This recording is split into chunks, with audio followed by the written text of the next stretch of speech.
18h15, 16h GMT, Madame, Monsieur, bonsoir et bienvenue à nos émissions françaises sur la deuxième chaîne ainsi que sur l'international. On commence tout de suite ce journal avec les principaux titres de l'actualité. Un journal que j'ai le plaisir de présenter ce soir en compagnie de mon collègue Hani Farag. Hani, bonsoir. Bonsoir Donna, bonsoir tout le monde. Toujours un plaisir de partager avec vous la présentation de ce journal complet en langue française. Et bienvenue chers téléspectateurs. Tout de suite, les principaux titres. Un accord de cessez-le-feu entre Israël et le Hamas entre en vigueur avec près de 3 heures de retard. À la suite de l'entrée en vigueur de la trêve, quelques 200 camions d'aide sont entrés également dans la bande de Gaza à travers le terminal de Kham Abou Salem. Enfin, Donald Trump promet qu'il signerait un nombre record de décrets présidentiels immédiatement après sa prestation de serment.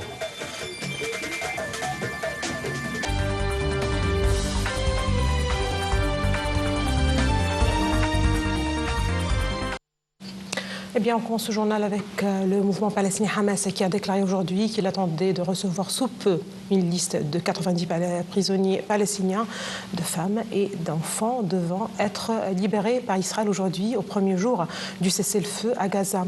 La branche armée du Hamas a publié aujourd'hui une liste de 3 otages israéliennes devant, selon elle, être libérés le jour même dans le cadre de l'accord de cessez-le-feu entre Israël et le Hamas. Il s'agit de 3 femmes, à savoir Romi Gonen, âgée de 24 ans, Émilie Damari, âgée de 28 ans, et Doron Schlambar Kair, âgée de 31 ans.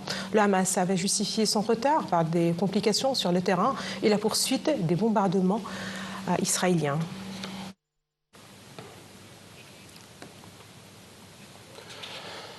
Après 15 mois de guerre dans la bande de Gaza, un accord de cessez-le-feu entre Israël et le Hamas prévoyant une libération d'otages israéliens, 3 femmes du cessez-le-feu entre Israël et le Hamas, le ministre israélien des Affaires étrangères, Gédéon Sa'ar, a mis en garde contre une persistance de l'instabilité régionale si le mouvement palestinien reste au pouvoir à Gaza.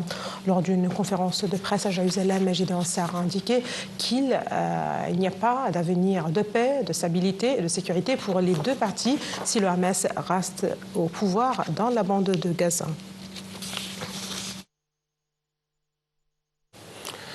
De sa part, le parti Force juive du ministre israélien d'extrême droite, l'extrémiste Itamar Ben-Gvir, a annoncé ce matin quitter la coalition au pouvoir en raison d'un désaccord avec le Premier ministre israélien Benjamin Netanyahu sur l'accord de trêve qu'il a qualifié de scandaleux avec le Hamas. Selon un communiqué de la formation de M. Ben-Gvir, qui était ministre de la Sécurité nationale, les 3 ministres du parti Force juive ont récemment présenté plutôt leur lettre de démission.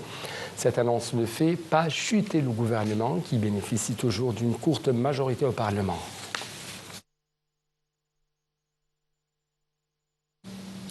Israël avait mené aujourd'hui de nouvelles frappes meurtrières à Gaza où l'entrée en vigueur du cessez-le-feu a été retardée en raison d'un délai dans la publication par le Hamas du nom des otages. Appelé aujourd'hui au respect immédiat du cessez-le-feu à Gaza, appelant ainsi à un renforcement de l'aide humanitaire ainsi qu'au retour des otages. Le pape a exprimé sa gratitude à tous les médiateurs peu après le début de la trêve entre Israël et le Hamas, espérant ainsi que l'accord sera immédiatement respecté par les parties et que tous les otages pourront enfin rentrer chez eux pour embrasser à nouveau leurs proches.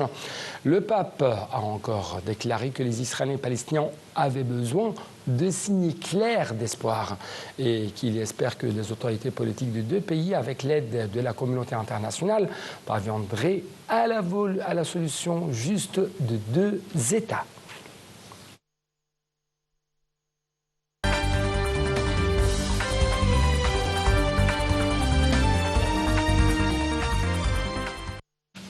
On passe au Yémen où les Houthis ont mis en garde aujourd'hui les forces opposées à eux en mer Rouge contre les conséquences qu'aurait toute attaque dans leur pays lors de la trêve dans la bande de Gaza entre Israël et le Hamas.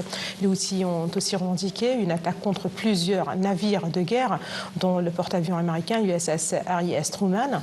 Il s'agit de la 8e attaque de ce genre contre le porte-avions américain qui a été obligé de quitter la mer Rouge.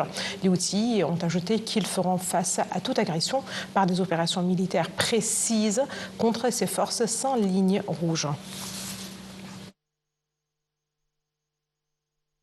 Le président libanais Joseph Aoun a réclamé le retrait de l'armée de l'occupation israélienne du sud du pays dans les délais fixés par l'accord de cessez-le-feu qui a mis fin à la guerre entre le Hezbollah libanais et Israël, soit au 26 janvier. Le nouveau chef de l'État s'est exprimé en recevant le secrétaire général de l'ONU, Antonio Guterres, qui a, de son côté, réitéré sur la nécessité de soutenir l'armée libanaise pour préserver l'intégrité territoriale du Liban. Guterres a également estimé que les Libans pouvaient espérer un avenir plus prometteur avec un cessez-le-feu qu'il a souhaité devenir permanent avec Israël. Il a de même promis que l'ONU va intensifier son soutien au rétablissement et à la reconstruction dans tout le Liban.